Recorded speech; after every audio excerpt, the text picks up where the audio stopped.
Accounts and taxation के field में अगर आप हर तरह का काम सीखना चाहते हैं और इस फील्ड में अपने फ्यूचर को ब्राइट एंड अपने सैलरी को हाइक करना चाहते हैं तो फिर आपको यह हमारा सेशन जरूर ज्वाइन करना चाहिए, क्योंकि इस सेशन में आप बिल्कुल ही बेसिक से लेकर के अकाउंट्स को किस तरीके से फाइनलाइज करना है ये आप सीखने वाले हैं।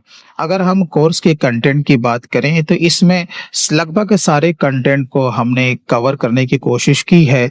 जैसे कि हमने इसमें basic accounting, GST, TDS, TCS, income tax, payroll management और इसके साथ साथ कंपनी लेवल में जिसके ऊपर भी काम होता है, जैसे कि आपका पेटी कैश है, बीआरएस है, क्रेडिट कार्ड के ऊपर भी काम किया जाता है और भी बहुत कुछ आप प्रैक्टिकल वे में और वो भी कंपनी के रियल डेटा के साथ आपको इस सेशन में सीखने का मौका मिलेगा। इस कोर्स को हमने 3 हिस्से में बांटा है। अगर हम पहले हिस्से की बात करें, आपको इसमें लॉ के बारे में सिखाया जाएगा, क्योंकि जब तक आपको direct and indirect tax law की अच्छी जानकारी नहीं होगी तो फिर इसका अकाउंटिंग करने में भी आपको प्रॉब्लम इशू आएगा।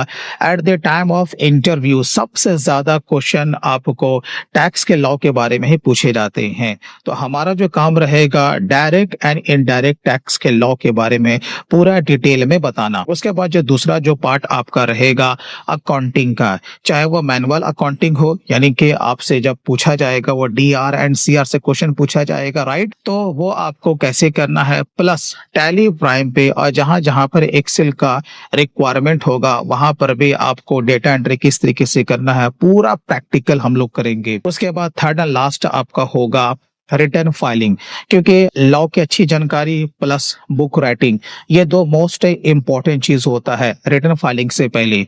अगर आपका रिटर्न गलत चला गया इट मीन्स के आपने बुक राइटिंग आपने सही नहीं किया, और बुक राइटिंग का गलत होने का रीजन यही होता है कि आपको लॉ की अच्छी जानकारी नहीं है। तो इसीलिए आपने हमारा एड भी देखा होगा। मैं हमेशा ये वीडियो में कहता हूं कि केवल डेटा एंट्री करने से आप अपने फ्यूचर को ब्राइट नहीं कर सकते। अगर आपको इंक्रीमेंट चाहिए, आप अपने पोस्ट को बढ़ाना चाहते हैं, तो फिर आपको डेटा एंट्री के साथ साथ लॉ की अच्छी जानकारी और प्लस रिटर्न फाइलिंग का सारा काम आना चाहिए, जो कि इस सेशन में आप ये सब कुछ सीखोगे। अब अगर हम मोटे तौर पे कोर्स के कंटेंट की बात करें तो सबसे पहले हम लोग बेसिक अकाउंट्स के बारे में जानने वाले हैं। आप कॉमर्स हो या फिर नॉन कॉमर्स हो, आपको टेंशन बिल्कुल नहीं लेना है। वो इसलिए हमारा जो कोर्स है वो 0 लेवल से है, यानी जर्नल, लेजर, ट्रायल बैलेंस और बैलेंस शीट ये मैनुअल हम आपको बताएंगे, राइट। आपको अगर कोई भी एंट्री पास करनी है तो इसके पीछे का जो सिद्धांत है जिसको आपको इम्प्लीमेंट करना है, ताकि कहीं से भी को क्वेश्चन रेस करे और किसी भी टाइप का वाउचर एंट्री हो, खास तौर से जब हम लोग अकाउंट्स को फाइनलाइज करते हैं, बिना डेबिट एंड क्रेडिट के हम अकाउंट्स को फाइनलाइज कर ही नहीं सकते। तो बहुत ही इंपॉर्टेंट है। तो हमारा जो कोर्स होगा वो बिल्कुल ही बेसिक से स्टार्ट होगा। जब ये हम आपको बता देंगे और इसका प्रैक्टिकल हम टैली प्राइम पे करा देंगे, उसके बाद जीएसटी का नंबर आएगा। तो जीएसटी में आपको पता है कि काफी सारी चीजें होती हैं, तो मैं मेन टॉपिक में आपको बता देता हूँ जीएसटी क्या है, क्यों है, किसके लिए, कौन सा नंबर लेना है, और अगर हम नंबर लेना भी चाहते हैं तो कैसे हम ऑनलाइन जीएसटी नंबर के लिए हम अप्लाई करेंगे, इसमें कौन कौन से डॉक्यूमेंट्स रिक्वायर्ड होते हैं, ई वे बिल क्या है, ई इनवॉइसिंग क्या है, आपका आरसीएम क्या है, प्लेस ऑफ सप्लाई क्या है, कैपिटल गुड्स क्या है, अगर आपने किसी से एडवांस लिया है तो जीएसटी में इसका क्या प्रावधान है, एक्सपोर्ट पे कैसे काम करना है, इंपोर्ट पे किस तरीके से आपको जीएसटी के अंदर काम करना है। जीएसटी में जितने भी फॉर्म्स होते हैं, जीएसटीआर 1 2 जीएसटीआर 10, ये पूरा हम डिटेल में बताएंगे। और जो रिटर्न फाइलिंग का जो काम होगा, जैसे कि आपका CMP 08, GSTR 1 and GSTR 3B, ये हमारी मोस्ट इंपॉर्टेंट होता है। लेकिन रिटर्न फाइल करने से पहले, जैसे कि मैंने कहा कि लॉ के हिसाब से किसका आईटीसी लेना है, किसका आईटीसी नहीं लेना है, अपने बुक्स को जीएसटी के पोर्टल से कैसे मैचिंग करना है, ट्रैकिंग शीट आपको कैसे बनाना है, चाहे आप एक्सेल का सहारा लें या फिर आप टैली पे करेंगे, ये मैं आपको बिल्कुल ही लाइव करके सिखाऊंगा। और बात आती है ऑफ कोर्स रिटर्न फाइलिंग का, तो जितने भी तरीके से जीएसटी का रिटर्न फाइल होता है, चाहे वो ऑनलाइन मोड में हो, टैली से हो, ऑफलाइन यूटिलिटी के थ्रू हो, ये सब कुछ मैं आपको सिखाऊंगा। अगर मैं नहीं बता पाया तो पूरा डिटेल हमारे वेबसाइट पे है, आप उसको विजिट करें और वन बाय वन करके आप इसे गो थ्रू कर सकते हैं। अब बात करते हैं टीडीएस का। तो टीडीएस का काम जहां से शुरू होता है, जहां पे एंड होता है, ये पूरा कंपनी के रियल डाटा के साथ आप सीखेंगे। मींस टीडीएस का डिडक्शन करना है, टीडीएस का चालान बनाना है, टीडीएस का रिटर्न फाइल, चाहे वो आपका सैलरी हो या फिर आपका नॉन सैलरी हो। और ये आपको पता होना चाहिए कि जो सैलरी का जो प्रोसेसिंग होता है उसके अगेंस्ट में हम 24Q का रिटर्न फाइल करते हैं। थर्ड क्वार्टर आपका इजी हो सकता है, लेकिन जो लास्ट क्वार्टर जो होता है वो काफी टफ होता है। लेकिन हम आपको फोर्थ क्वार्टर का जो रिटर्न बिल्कुल ही इजी वे में बताएंगे कि आप बिल्कुल समझ जाएंगे कि फोर्थ क्वार्टर का रिटर्न सैलरी के अगेंस्ट में आपको किस तरीके से बना के इनकम टैक्स के पोर्टल पे, या फिर अगर आप ऑफलाइन कहीं पे कराना चाहते हैं तो वो किस तरीके से आप कराएंगे। इवन आपका जो टीडीएस का सर्टिफिकेट है वो कैसे डाउनलोड करना है, रिटर्न गलत चला गया रिवाइज कैसे होगा, चालान को ऐड करना है, गलत चालान चला गया उसे करेक्शन कैसे करना है, ये सब कुछ आप इसमें सीखेंगे।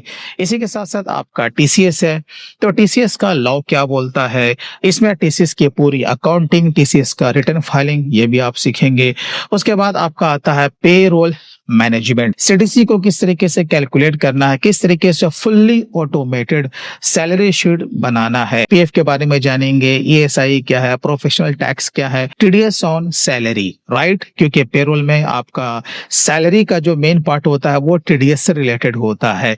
तो टैक्स का न्यू रिजीम है, टैक्स का ओल्ड रिजीम भी फिलहाल अभी चल ही रहा है, बाद में जो भी अपडेट आएगा वो आपको इस कोर्स में मिलेगा, आपको टेंशन नहीं लेना है। न्यू रिजीम और टैक्स का ओल्ड रिजीम के हिसाब से किसी भी आपके एम्प्लॉय का जो सैलरी के ऊपर टीडीएस का कैलकुलेशन होगा वो आपको कैसे करना है, इसके अगेंस्ट में आपको हर एक एम्प्लॉय का ट्रैकिंग शीट आपको किस तरीके से बनाना है, आप इस सेशन में सीखेंगे। और उसके बाद जो लास्ट आपका होता है बैलेंस शीट को फाइनलाइज करना। अगर आपका बुक्स ऑफ अकाउंट्स ऑडिट में आता है तो किन किन चीज को आपको ध्यान में रखना है, कैसे कैसे एंट्री को पास करना है, ये आप बिल्कुल ही प्रैक्टिकल वे में आप मुझसे आप सीखेंगे। अगर आप इनकम टैक्स का रिटर्न फाइल करते हैं इंडिविजुअल यानी कि सैलरीड या फिर पेंशनर, तो आईटीआर 1 कैसे फाइल करेंगे। और अगर किसी का बिजनेस है लेकिन वो प्रेजम्पटिव बेसिस पे अगर वो अपना रिटर्न फाइल कराना चाहता है, चाहे वो सर्विस होल्डर हो या फिर आपका बिजनेसमैन हो,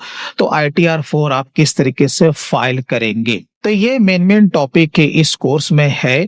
और सबसे प्लस पॉइंट इस कोर्स का ये है, अगर आपको कोई भी डाउट होता है तो आप क्वेश्चन रेज कर सकते हैं और अपने सारे डाउट को आप क्लियर कर सकते हैं। इसमें अनलिमिटेड वॉच टाइम रहेगा, राइट।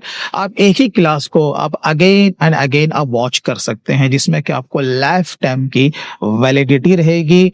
इन फ्यूचर आपको किसी भी तरह का इसका जो मेंटेनेंस फी होता है वो आपको नहीं देना है। और सबसे जो बड़ा जो प्लस पॉइंट है कि हमारा जितना भी जो वर्किंग एक्सपीरियंस इस फील्ड में रहा है वो मैं आपको इस सेशन में सिखाने वाला हूँ।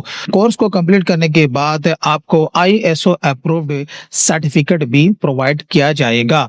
तो अगर आप भी ये सब कुछ बिल्कुल प्रैक्टिकल वे में कंपनी के रियल डाटा के साथ आप सीखना चाहते हैं, आप मुझसे डिस्कस करना चाहते हैं, तो हमारे सेशन को आप जरूर ज्वाइन करें।